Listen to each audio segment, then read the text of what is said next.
देखिए बच्चों, class 12th के अंदर कुछ परिवर्तन आते हैं जो कि लंबी रिएक्शन होने के कारण बच्चे क्या है अक्सर भूल जाते हैं। तो समझिए इन परिवर्तनों को हम कैसे करना है। देखिए, आज हमारा पहला परिवर्तन है एसिटिक अम्ल से फार्मिक अम्ल। अब एसिटिक अम्ल के अंदर आप देखिए कि यहाँ पे इसका जो IUPAC नाम है, इसके अंदर एक और एक दो कार्बन है। दो कार्बन है इसलिए क्या हो गया ये एथ। कार्बन कार्बन के बीच में सिंगल बॉन्डेशन है इसलिए एन अर्थात एथेन।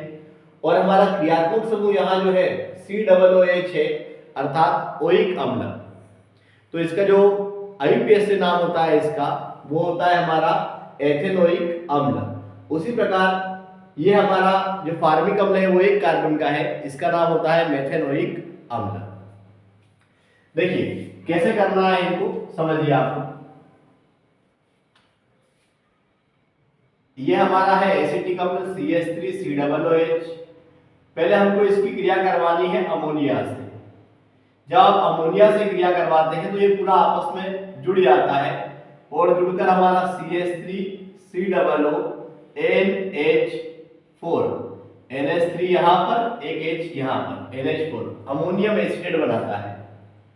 जब आप इसको हीट देते हैं या गर्म करते हैं तो यहाँ से H2 और H2O बाहर निकल जाता है और हमारा ये बचता है CH3CONH2।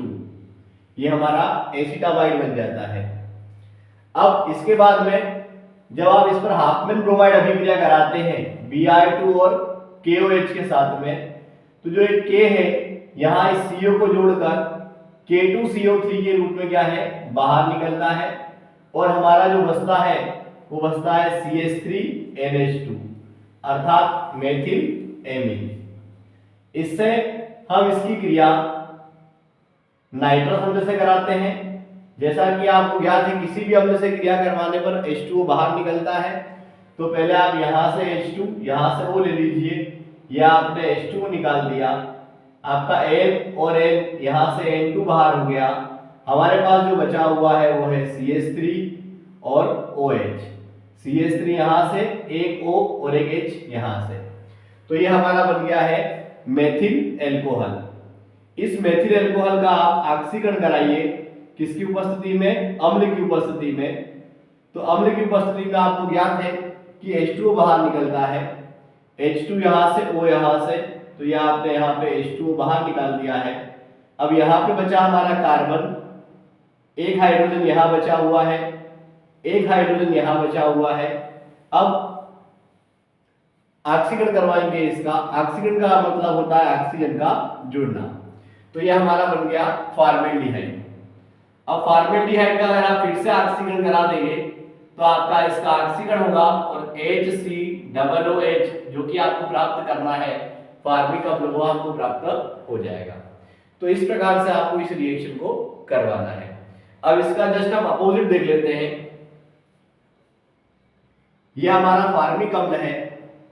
अगर इस फार्मिक अम्ल की क्रिया आप करवाते हैं कैल्शियम हाइड्रोक्साइड के साथ में, अब आपको जैसा कि ज्ञात है ये अम्ल है इसमें H है, ये क्षार है इसमें OH है, यहाँ पे दो OH है तो आप इसको यहाँ पे दो कर दीजिए तो दो H हमारे पास में दो OH, तो ये आपका दो H2O जो है बाहर हो जाएगा।